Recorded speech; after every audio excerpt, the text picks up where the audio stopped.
पवित्र श्रीमद् भागवत गीता, पवित्र चारों वेद, पवित्र कुरान शरीफ, पवित्र बाइबल, पवित्र गुरु ग्रंथ साहिब, पवित्र कबीर साहिब की वाणी में छुपे हुए गूढ़ रहस्य अर्थात तत्व को जानने के लिए कृपया अवश्य सुनिए जगत गुरु तत्वदर्शी संत रामपाल जी महाराज के मंगल प्रवचन। से बालक छोटा सा होता है और वो जैसे पेन रखा हो कहीं पर, उसको उठाकर कहेगा पिताजी ये क्या है? पिताजी कहेगा पेन है।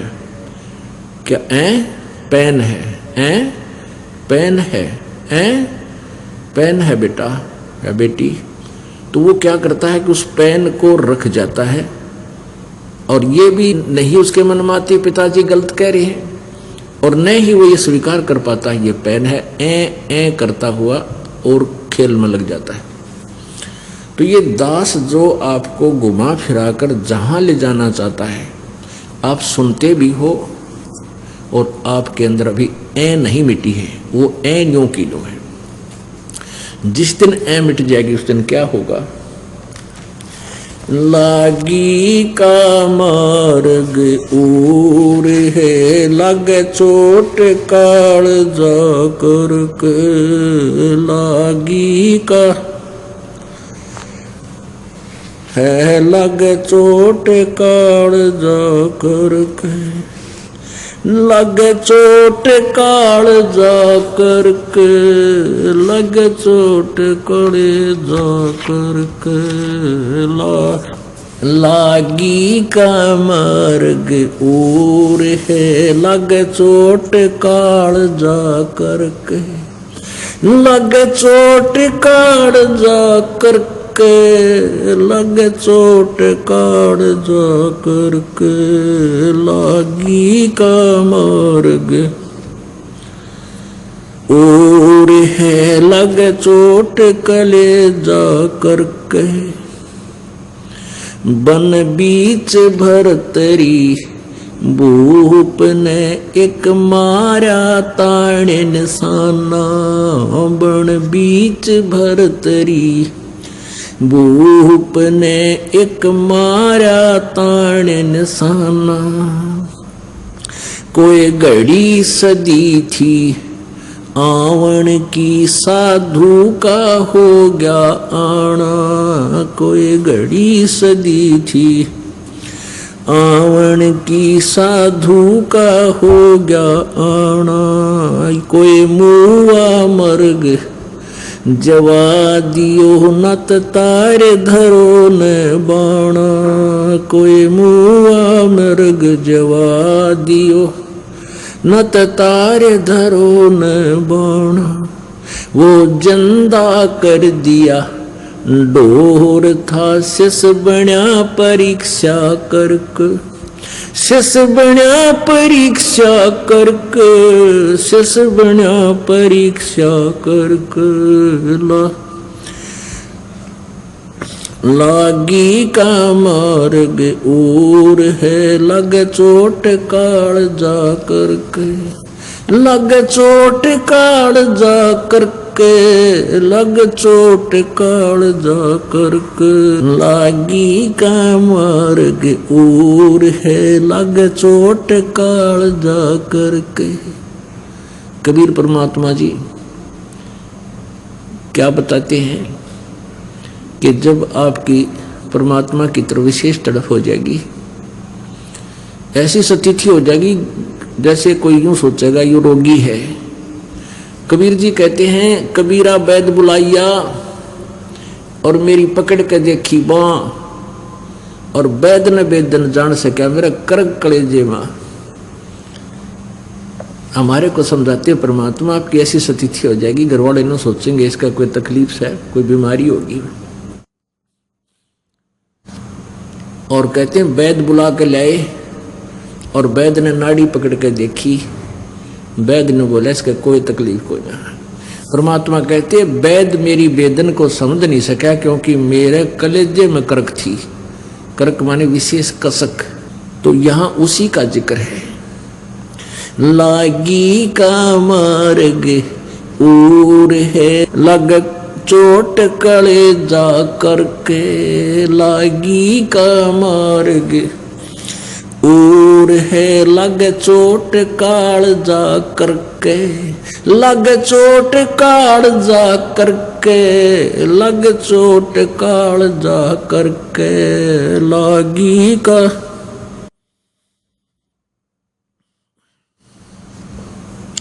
गोपी चंद जोगी हो गए जिन ले लिया भगमा बाणा गोपी चंद योगी हो गए जिन ले लिया भगमा बाणा गुरु महल जनान बेजते डोडी पे अलख जगाना गुरु महल जनान बेज थे डोडी पे अलख जगाना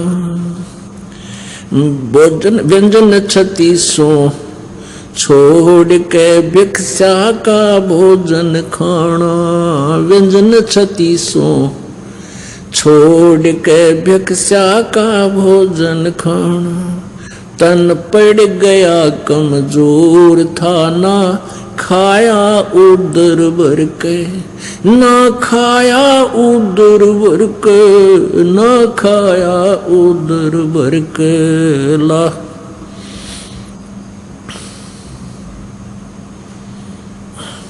लागी का मार्ग और है लग चोट काल जा करके लग चोट काल जा करके लग चोट काल जा करके ला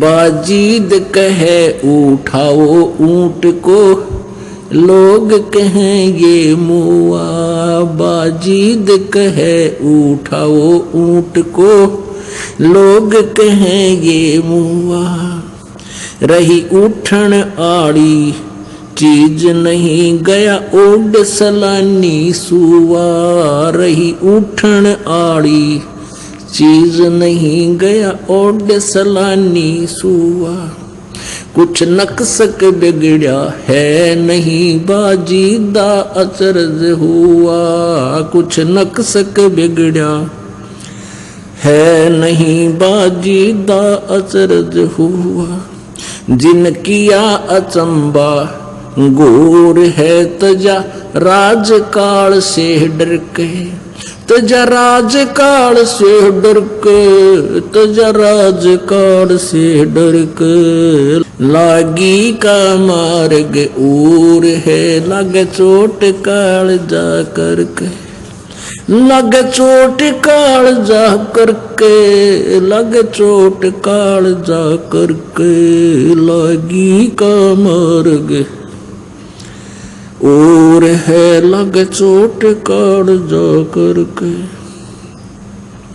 सुल्तानी मगन बैराग में जिन तज दिया बलख बुखारा सुल्तानी मगन बैराग में जिन तज दिया बलख बुखारा कदे पालकियों में चालते आज उठा लिया गुदड़ बारा कदे पालकियों में चाल तेरे आज ठा लिया गुदड़ बारा सब संगी छोड़ी रोवती रोवे था कुण बासारा सब संगी छोड़ी रोवती रोवे था कुण बासारा शोर मचा रणवास में ना देखा पीछा फिर के ना देखा पीछा फिर के ना देखा रे पीछा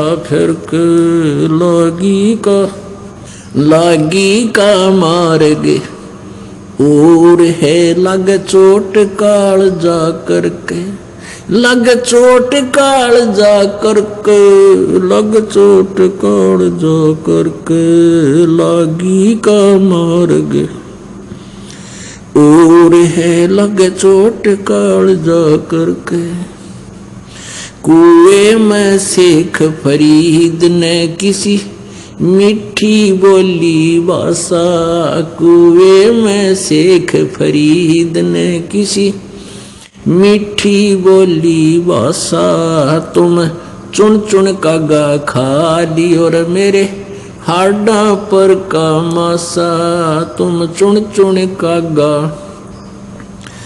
खा ली और मेरे हाडा पर का मासा मेरे दो नैना मत छेड़ना मोहे राम मिलन की आशा मेरे दो नैना मत छेड़ना रे मोहे राम मिलन की आशा जिन करी तपस्या घोर थी वो हुए आश्रय अर्क वो हुए आश्रय हर्क वो हुए रे आश्रय अर्क लागी का मार्ग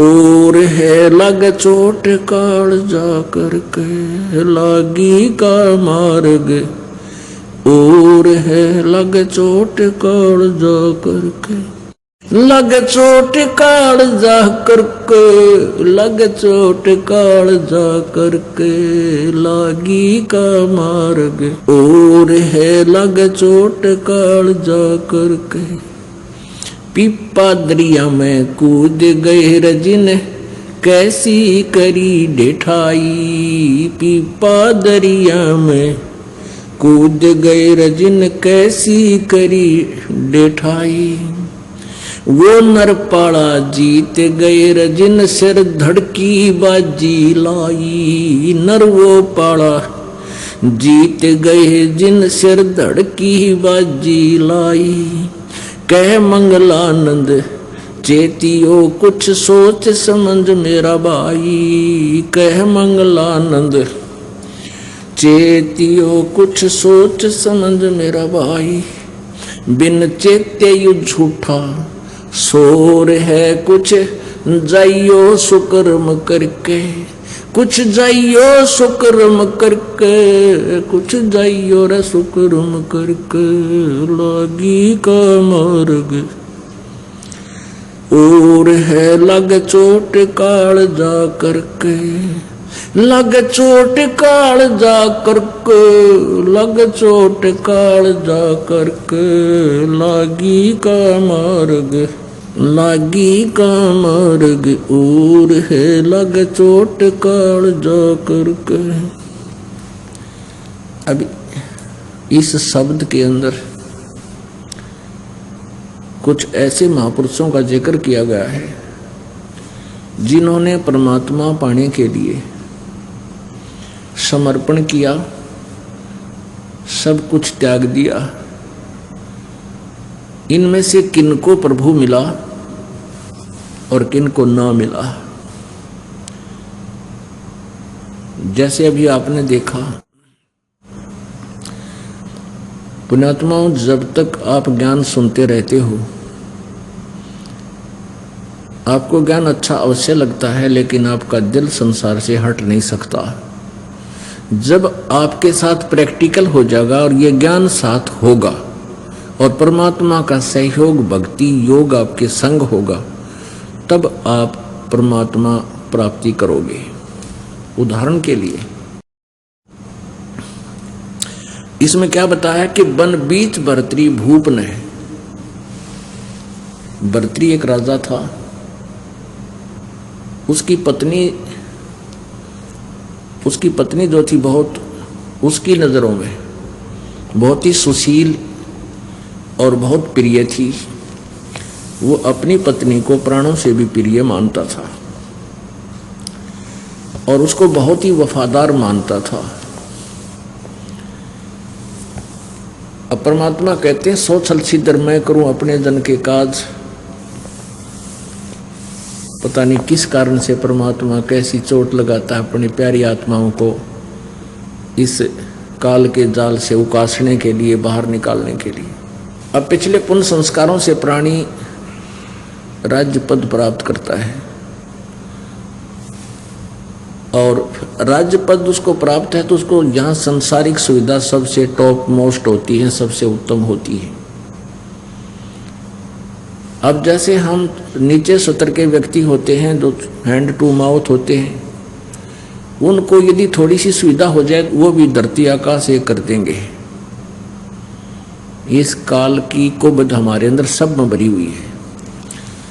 अब परमात्मा कैसे कृपा करते हैं अपनी प्यारी आत्माओं को काल के जाल से निकालने के लिए।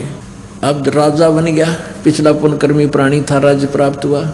राजा बनते ही अपने कर्मों को बिगाड़ने में जुट जाता है, लग जाता है। राजा शिकार खेलने जाता है और वहाँ उसकी हॉबी है ये निशाना साध कर तीर मारा करते। पहले गोली या बंदूक ना थी, और नो जचा के जैसे मृगों की डार लाइनें जाती थी हिरणों की, और उनमें नो दचा कर राजा बड़े शौक से एक तीर मार दिया, फिर दूसरा मार दिया, फिर तीसरा मार दिया। 3-4 मृगों को मार के घर लाता और फिर बनवा के मांस उनका खाता। गधा अब बिना ज्ञान के को बदी इतनी कर देता प्राणी, क्योंकि उसने कोई टोकनियाँ नहीं, सब सलूट मारे ये समय सारे, कोई नौकरियाँ नहीं, आप पाप कर रहे हो कहे तो वो मानना नहीं, उसने बोल के सजा दे दे। अब जो ही दिन वो शिकार खेलने गया भर्तरी जी, उसने एक मृग मार दिया और वहां उसकी पत्नी मृगणी खड़ी खड़ी रो रही है। उसने और वो कह रही हो कि मुझे भी मार दे पापी, आंखों से मोटी मोटी आंसू बह रही है। उधर से गोरखनाथ जी साधु आ जाते हैं और वो शिक्षा देते हैं कि बच्चा के मिल गया तने ये इनका जोड़ा नाश कर दिया, अब तुझे कोई मार दे, तेरी पत्नी रो रही हो, तुझे कैसा लगे बच्चा। अब राजा में अभिमान गणा उसे, वो शिक्षा सहन नहीं कर सका, कहने लगा घनी बात मत बनाओ बाबा जी, यदि तू ऐसा सिद्ध पुरुष है तो इसने जीवित कर दे, इस मृग ने मन मार रखा है, मैं तेरा चेला बन जाऊंगा। गोरखनाथ जी बोले अरे चेला ना बनेगा तू। हकनाथ जी पक्की बात होली, वचन का पक्का हूं मैं। गोरखनाथ जी ने अपनी सिद्धि से वो मृग जीवित कर दिया। अब भर्तरी के पाया तले की जमीन खिसकी, अगुवाई तो कमाल का महापुरुष है, घबरा गया, कदे और कुछ ना कर दे तेरे गेल्या। कहने लगा महाराज जी आपका चेला मैं बन गया, मैंने दे दो उपदेश। महाराज उपदेश है घर रहने का कोई ना, घर त्याग कर मेरे साथ रहना पड़ेगा। नो बोला जी ये थोड़े छोटे छोटे बच्चे हैं और कुछ दिन राज और कर लूँ, फिर मैं आपका चेला पक्का बन जाऊंगा। गोरखनाथ बोले बस रहे, बस भाई तो कहता मैं जुबान का पक्का। ना जी जुबान का पक्का हूँ मैं।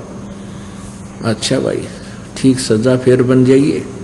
गोरखनाथ ने कहा कि बच्चा ना तो तेरा परिवार अपना है, ना तेरी पत्नी अपनी है, ना ये राज तेरा है, ना ये मंत्री तेरे हैं, ना सेना तेरी है। जब तेरे खोटे दिन आवेंगे तेरे मंत्री तेरे शत्रु बन जाएंगे और तेरे ही सैनिक तेरे विरोधी हो जाएंगे, और तुझे 2 पैरों को जगह नहीं मिलेगी कि तेरे छुप कर समय व्यतीत करेगा। कोई राजा दूसरा अटैक कर देगा, तू भाग जाएगा, तेरे पल्ले कुछ नहीं रहा कि तो घास तोड़ के खाओगा। और भाई ये परिवार तेरा नहीं है, ये तेरा भूल लागिरी है। ने बोला ना जी ऐसे कैसे कह रहे हो, मेरी पत्नी तो मुझे बहुत चाहती है और वो तो मेरे लिए गेल मर जाएगी मेरे। परमात्मा गोरखनाथ बोले भाई ठीक से बेटा, हमने जो कहना था कह दिया तेरे थे, आप जब इच्छा हो, जब छकले इस राज थे और छकले इस संसार थे, जब आजिए मेरे पास, अपना स्थान बता दिया कि मैं वहां रहता हूं। अब परमात्मा कैसे जड़ निकालते हैं। अब वो अपनी पत्नी को वफादार मान्या करता भर्तरी जी। अब एक दिन क्या हुआ,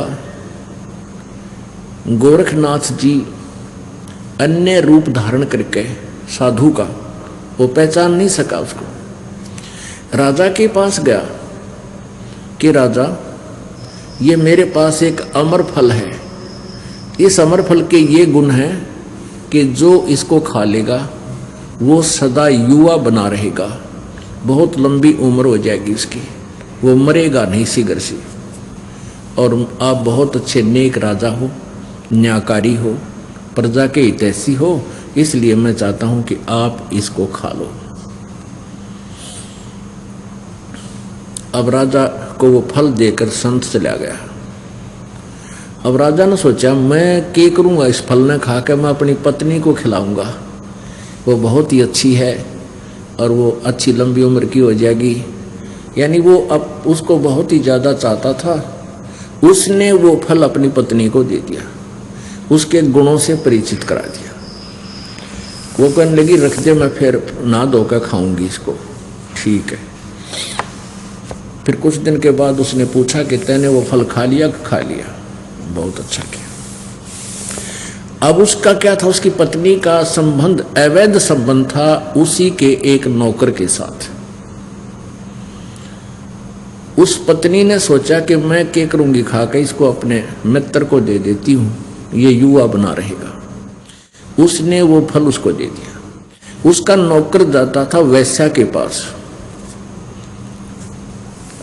उसने सोचा ये फल मैं उस वैश्या को दे दूं, वो उसको ज्यादा चाहता था।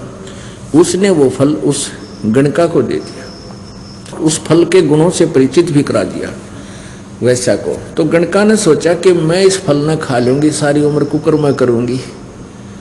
राजा बड़ा अच्छा है, नेक है, न्यायकारी है, क्यों ना ये फल उस राजा को दे दूं।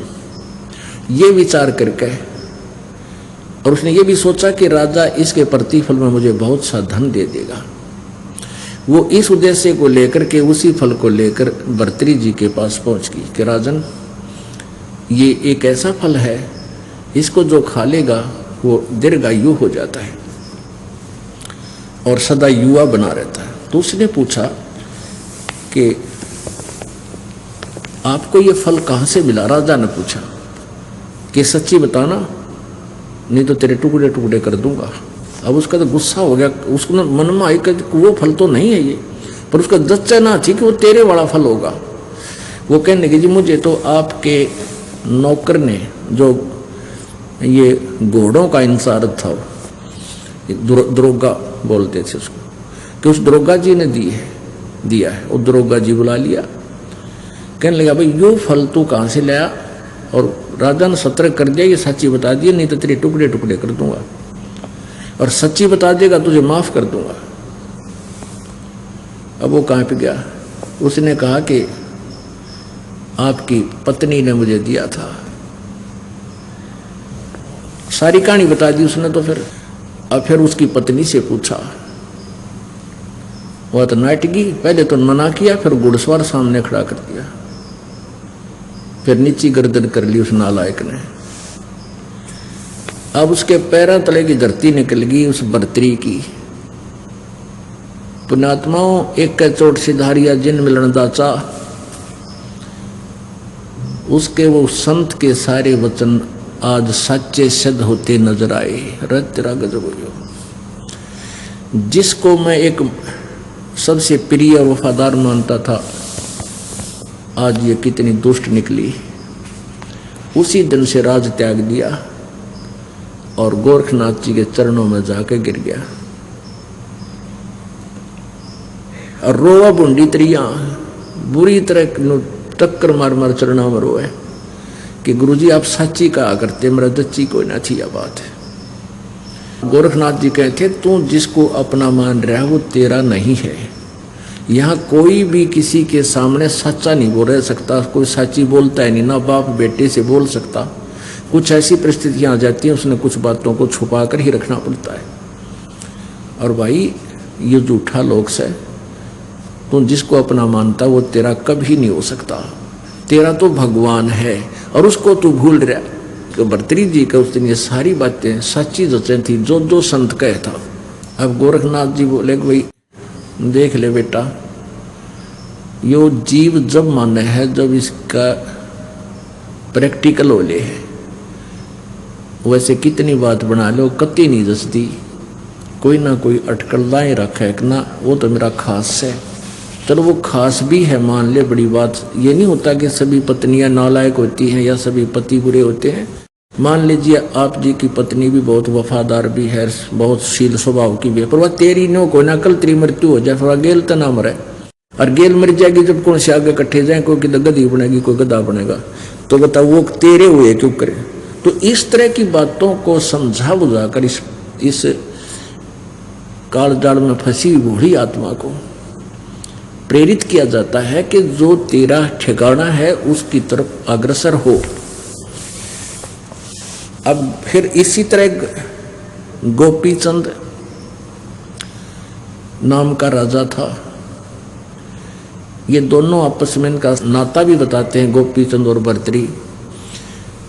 ये इसने भी ऐसे ही अपनी मां के कहने से राज त्याग दिया था और गोरखनाथ जी के दोनों शिष्य बन गए थे।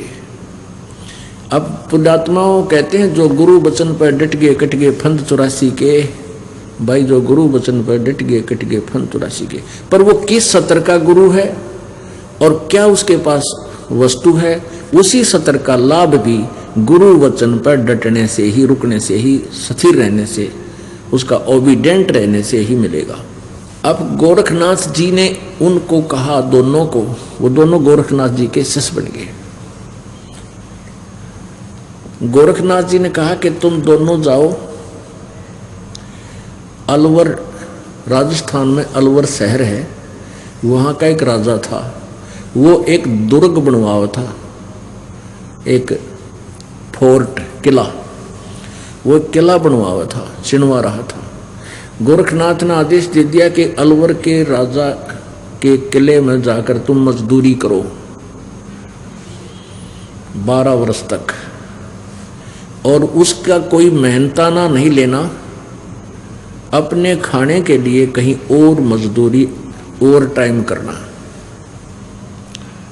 उन्होंने कहा जो आज्ञा गुरुदेव। अब जिन्होंने परमात्मा पाना है, जिनको परमात्मा चाहिए, फिर बकवाद की तरह गुरु जी ने कह दिया फाइनल है, चाहे शीश देने की कह, चाहे कुएं में पढ़ने की कह, चल पढ़ना चाहिए। जब गुरु जी है तो या तो गुरु जी मानो मत, उसने निकम्मा है तो फिर उसको गुरु जी का फिर नाता के अपना छोड़ एक तरफ जा बैठे।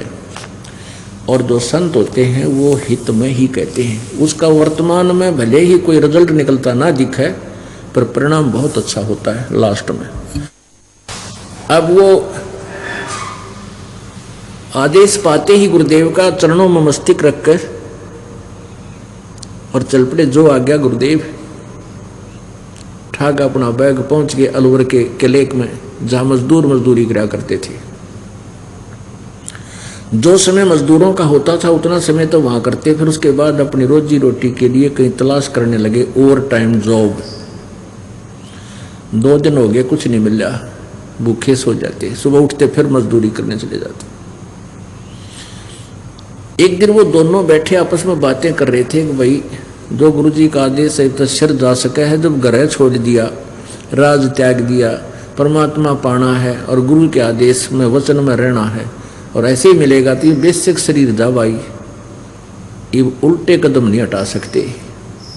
अब मरा चाहे जीवा, 2 दिन हो गए, भूख जोर की लाग रही है। राजा थे, राजा को तो 2 घंटे भूख ना उठे, परंतु शीश दे दिया, फिर वो अग्रम अग्रम नहीं रहती। दोनों जने बैठे बैठे जमीन पर बैठे बातें कर रहे थे, भाई एक तो मौत आवेगी, 1-2 दिन में मौत हो जाएगी, जब आहार रोटी ना मिल रही थी। सुबह सुबह का समय था, वक़्त से बैठे बतलावे थे, और नीचे एक कुम्हार मिट्टी खोदता था, नीचे वो बना लेता गुफा सी बढ़िया मिट्टी निकालने के लिए, और वो ऊपर बात करें थे, उसी का ऊपर बैठे गुफा के। कुम्हार ने सोचा ये तो भाई कोई अच्छी आत्मा है और साधु बन गए और न रोटी ना मिल ली। तो वो आया ऊपर, कहने लगा भगतो तुम तो भगत दिखाई देते हो। अकना जी हम तो मजदूर हैं। अच्छा आप लगता है आपने 2 दिन हो गए आहार नहीं किया। हाँ जी 2 दिन हो गए आहार का कोई दाव लग, कहीं बैठा नहीं, सूत बात बनी नहीं। तो कुमार बोला कि भाई हमने रोटी ला रखी मेरी, तुम रोटी खा लो। ने बोला न्यू ना खावा पिताजी, हम पहले मजदूरी करेंगे, आप हमें मजदूरी दे दो, कोई काम बता दे तो मजदूरी करके फिर रोटी खावांगे, वैसे रोटी हम खावा करें। उन्होंने बहुत आग्रह किया, भाई मेरी 8 रोटी 10 रोटी आती है, यहाँ अपने काम करता हूँ जहाँ पर, और बेटा आधी आधी खा लेंगे, तुम खा लो ना, ऐसे नहीं खाऊंगा, हमें मजदूरी बता। तो उन्होंने बोला भाई तुम के मजदूरी बताऊँ, न्यू करो तुम मेरी अगार पानी घेर के गारा बना दिया करो और मैं ये मटके बना दिया करूँगा, तुम रोटी खा लो। अब ठीक है, ऐसे करने लगे। अब उधर से वो कहने लगा अपनी पत्नी से कि 2 सेवक और हैं, 2 की रोटी कुछ ज़्यादा भेज दिया करे।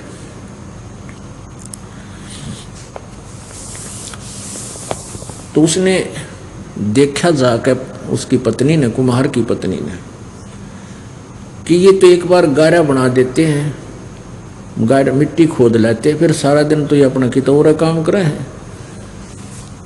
तो वह क्या करने लगी, रोटी जितनी उसकी भेजा करती थी, पहले 10 रोटी भेजती थी, तो उसने 8 कर दी और कम कर दी नालायक ने। उन 8 में तो वह 2-2 ताई दे दे, 3-3 ऐसे अपना पट्टा कर ले और वो रोटी खा के चले जा। तो ऐसे उन्होंने, फिर उसने क्या किया कि 8 की जगह 6 कर दी। वो 6 रोटी आन लागी, 2-2 खा ले। वो तो कुमार तो घर जाके भी खा ले, पर वो उनती कहा बेटा तुम 3-3 खा लो ना, हम 2-2 खावांगे, 6 आई हैं 2-2 बांट के खाएंगे। तो वो ऐसे वहाँ मजदूरी करते 12 वर्ष बीत गए, अलवर का किला पूरा हो गया। अब वो जब उन्होंने वो मटके जो थे कुम्हार ने आवे में दे रखे थे पकने के लिए, उसमें आग दिवा दी उन्होंने, सारी मजदूरी करवाई, फिर रखवाए, यानी उसमें आवे में 4 रखवा दिए, आग लगा दी। जब आवा पकने को हुआ, उस दिन खड़ा होकर के गोपी चंद और भर्तरी जी दोनों एक सुर में कहने लगे कि पिता का हेत माता का कुहेत, आधा सोना आधा रेत। न्यू कहकर वो चले गए। अब जिसमें उन्होंने वो शांत हो गया, ठंडा हो गया आवा।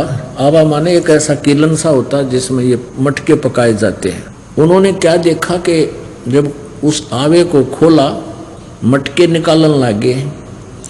आधे मटके तो सोने के, आधा हिस्सा मटके का सोने का, आधा कति कच्चा रेत, कित जो गानीनो गानो अलग पाया। अब वो आधा सोना आधा रेत जब कुम्हार और कुम्हारी ने वो देखा, वह कुम्हारी टक्कर मार मार रोने लगी। नो बोलिए तो कोई महान आत्मा थे और मैंने इनके साथ बहुत जलालत की, मेरा केरा होगा। ये तो इतना धन देंगे, इतना सोना इसने कहाँ रखेंगे, छुपाते फिर राख डालने इसके ऊपर। कहने का भाव ये है पुण्यात्माओं। अब गोपी चंद और भर्तरी जी को जैसा भी गोरखनाथ जी ने ज्ञान भक्ति मार्ग दिया था, उन्होंने सिर दड़की बाजी लाके किया।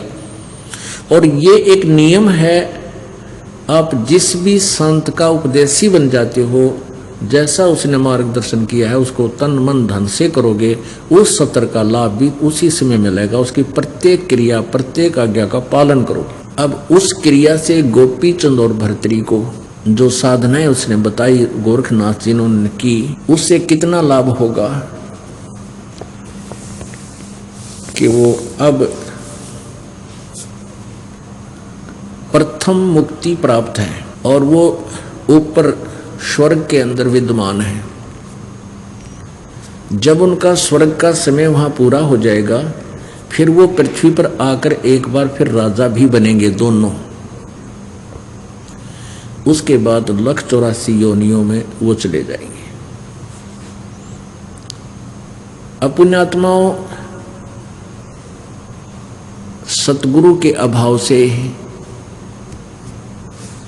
श्रद्धालु श्रद्धा भी बहुत रखते हैं, समर्पण भी करते हैं। रावण ने शीश भी काट कर चढ़ा दिए अपने गुरुदेव की आज्ञा से, शिव जी को प्रसन्न करने के लिए, जैसा उसको ज्ञान मिला था। और फिर क्या मिला लास्ट में? एक बार तो यहाँ संसारिक सुख नजर आए, फिर दुर्गति हुई और सारी उम्र के लिए नरक में ठोक दिया गया। ऐसे गोपीचंद भर्तृ का आगे ये हर्ष होगा। फिर क्या बताते हैं, एक बाजीद नाम का मुसलमान राजा था। अपने आत्माओं जो राजा बनते हैं या कोई अच्छे जिनके अच्छे कोई शुभ संस्कार के कारण वो कोई अच्छा सेठ बन जाता है या कोई उच्च अधिकारी बन जाता है, तो ये पिछले संस्कारी हंस होते हैं। और ये स्वर्ग से भी आए हुए, कुछ स्वर्ग से आए हुए होते हैं, इनमें से कुछ एक होते हैं। और जो सुख इन्होंने स्वर्ग में देखा हुआ होता है वो इस पृथ्वी पर नहीं होता। उनकी आत्मा, उनका मन इस सुख से शीघ्र ही जो है ना उल्टा हट जाता है। और फिर उनके अंदर विवेक भी बहुत होता है। एक बार वाजिद जी राजा था राजस्थान में, यानी रेगिस्तान में। वहाँ के रेगिस्तान के अंदर रेतला इलाका होता है, तो ऊंट ही उनके वाहन होते थे। ऊंटों पर एक बढ़िया आसन, बढ़िया स्थान बना कर, बढ़िया उनके नीचे आसन लगा कर, सिंहासन सा, उस पर राजा को बैठाते थे। एक साथ में दूसरा व्यक्ति बैठ जाता था ऊपर छतर लेकर के, उनके ऊपर छाया रखते थे। और राजा जी एक से दूसरे शहर में जाते थे तो बहुत बड़ा काफिला सेना का, अंगरक्षकों का और साथ में लंगर का सामान, खाने पीने का साथ ही लेकर चलते थे। तो लंबा ऐसे ऊंट के साथ ऊंट कुछ बांध दिए जाते थे, एक की दूम दूसरे के रस्सा दूसरे की दूम का, ऐसे बांध कर चल पड़ते थे। आगे एक दो व्यक्ति साथ साथ हो रहते थे, शेष उन पर बैठ जाते थे। एक आगे बैठ जाता था पहले वाले को, जो गाइड करता था। तो चलते चलते क्या हुआ कि एक भीड़ी घाटी में से थे और दोनों तरफ पहाड़ थे, उनके बीच से रास्ता निकलता था। वहां जाकर के भीड़ी घाटी में एक ऊंट मर गया। ऊंट गिर गया, गिरते ही उसके प्राण निकल गए और ऐसे रास्ता ब्लॉक हो गया। रास्ता ब्लॉक हो गया तो सारा काफिला रुक गया। राजा का काफिला बिना आज्ञा के रुक जाए उसे सहन नहीं होता। उसके अंदर एक अवगुण होता है राजा में कि वो उसी समय वो लाल पीला हो गया और मंत्री से कहा कि मंत्री, मेरी आज्ञा के बिना काफिला कैसे रुक गया? मंत्री ने कहा, जी पता करता हूँ हजूर। आगे जाकर देखा, उसने देखा कि ऊंट मर जाने से सारा रास्ता ब्लॉक हो गया है।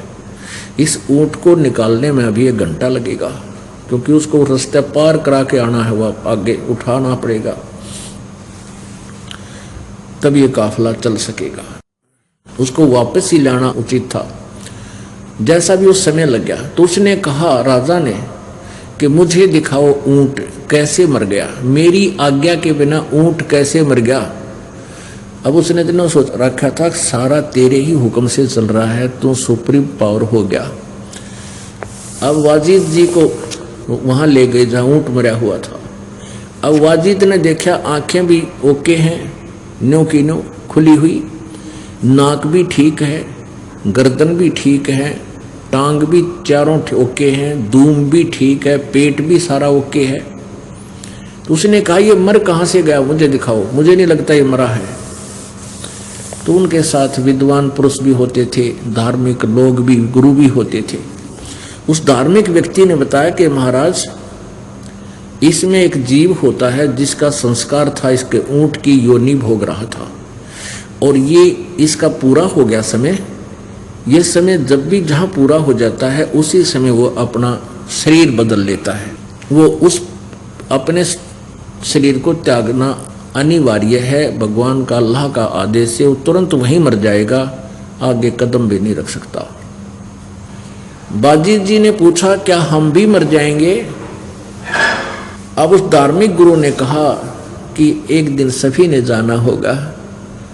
आपके माता पिता चले गए, आपके दादा परदादा चले गए, सभी ने मरना होगा। अच्छा, और एक दिन हमें भी ऐसे ही मर जाना होगा अचानक? हाँ भाई, ऐसे मर जाना होगा।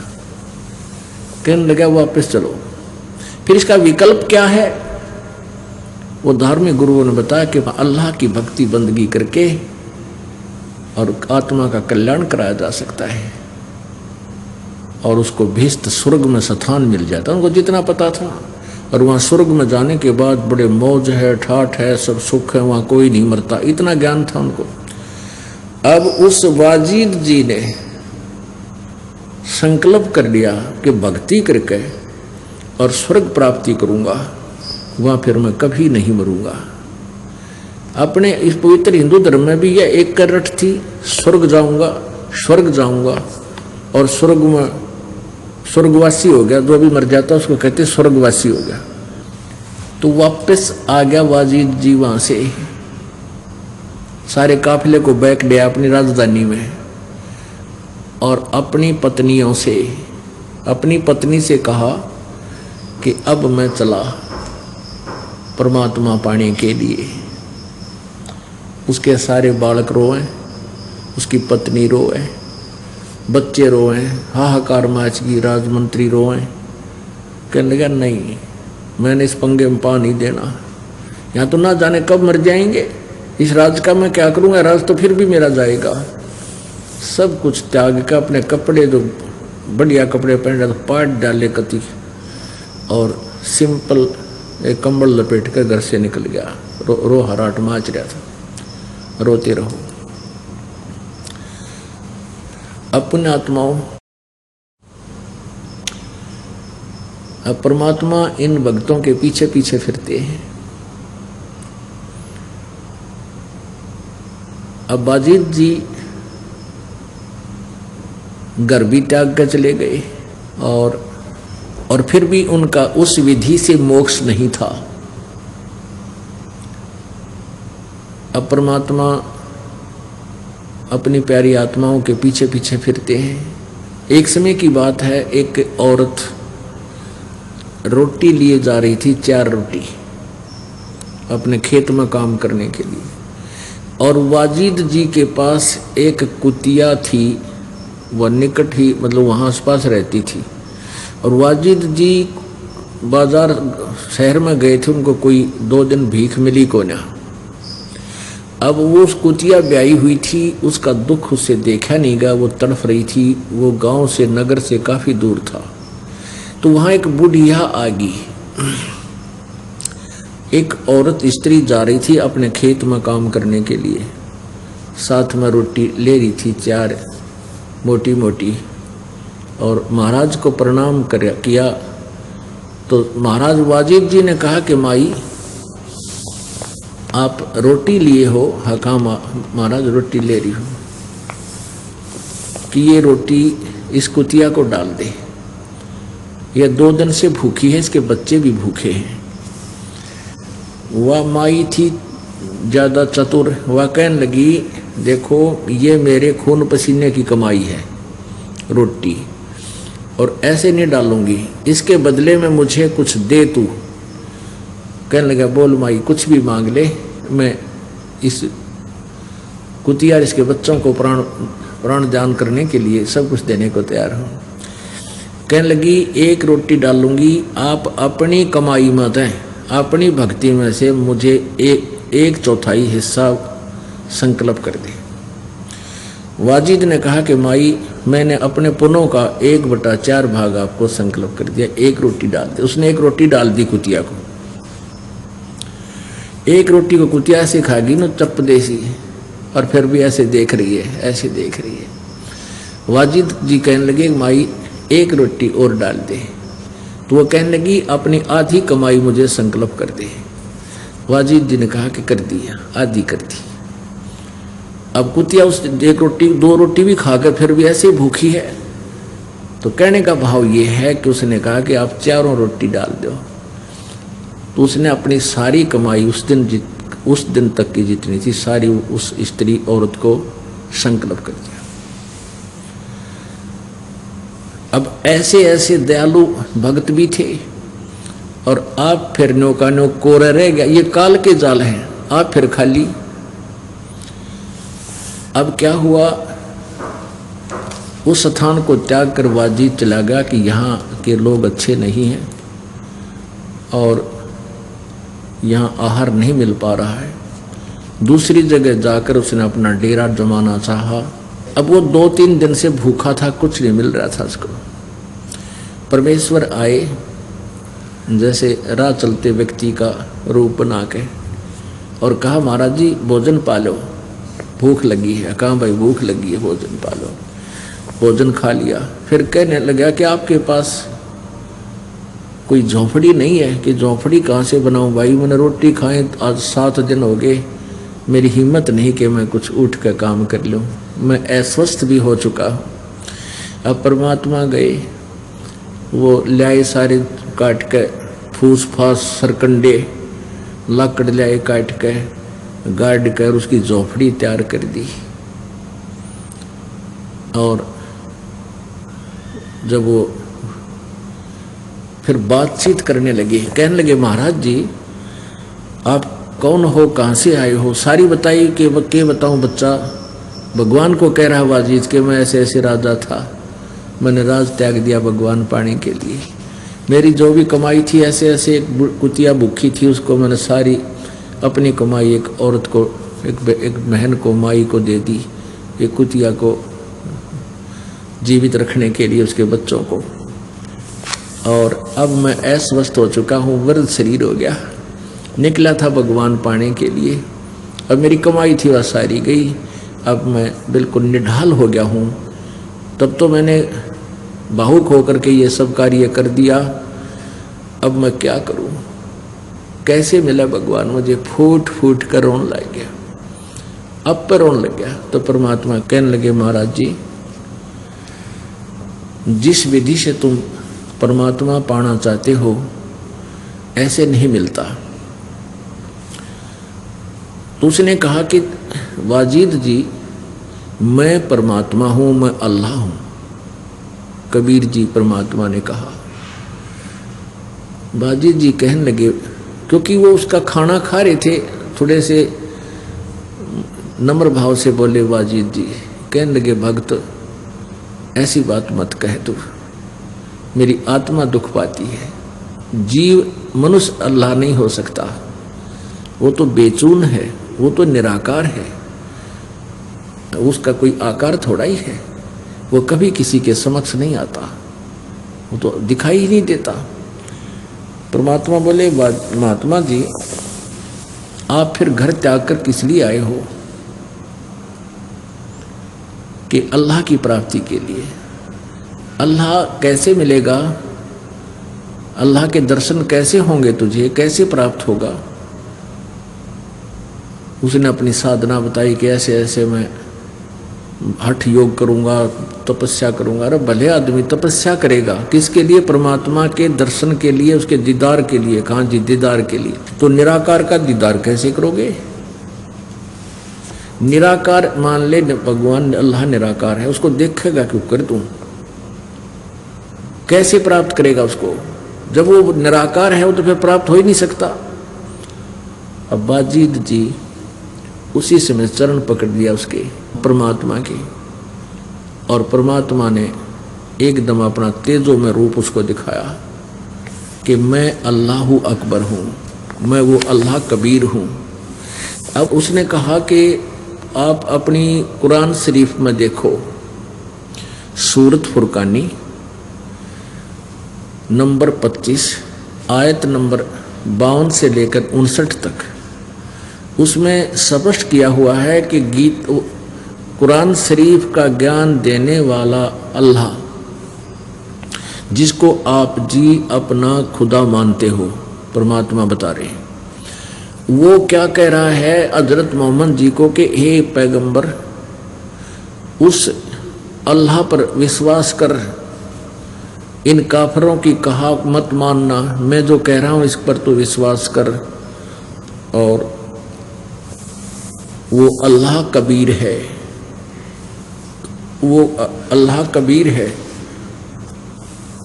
और ये काफिर तो उसको परमात्मा नहीं मानते। अब वाजिद जी मुसलमान होने के नाते और घर त्याग कर चले। जब कुरान शरीफ ही साथ लेकर आए थे, वो उनके पास विद्यमान थी, तुरंत खोल ली और कहा कि इसमें स्पष्ट किया कि ये अल्लाहु अकबर, ये कबीर वो परमात्मा जिसने सारी सृष्टि को रचा, आसमान, पृथ्वी, मीठे खारे जल की दरिया, पृथ्वी के अंदर भी मीठा खारा पानी उसी ने बनाया।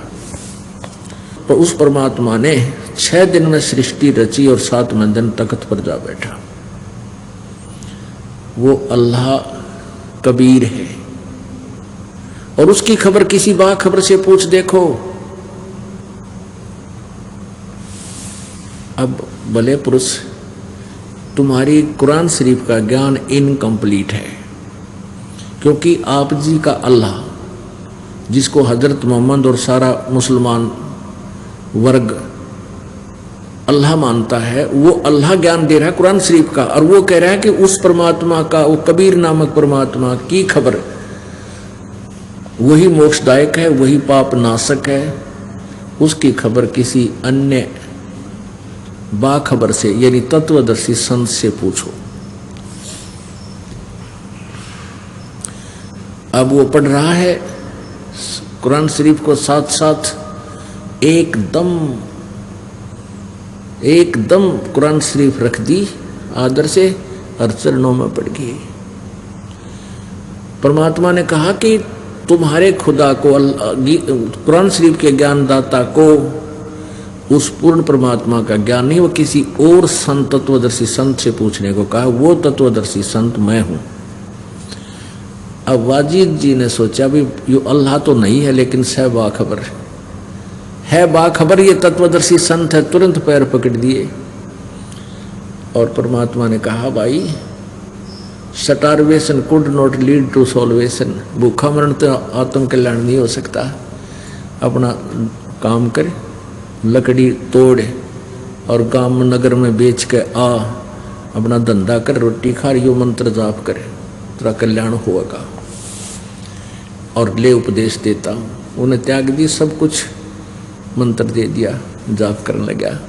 परमात्मा कबीर जी के साथ रहा करते थे। अब आगे क्या बताया है, कुएं में शेख फरीद ने किसी मीठी बोली बासा, कुएं में शेख फरीद ने कैसी मीठी बोली बासा, तुम चुन चुन कागा खाली और मेरे हाडों पर का मासा, तुम चुन चुन कागा खाली और मेरे हाडों पर का मासा, मेरी दो नैना मत छेड़ियो मोहे राम मिलन की आशा, मेरे दो नैना मत छेड़ियो रे मोहे राम मिलन की आशा, जिन करी तपस्या घोर थी वो होए आसरे हरक, वो ओए आसरे हरक, वो होए आसरे हरक, लागी का मार्ग और है लग चोट काल जा करके,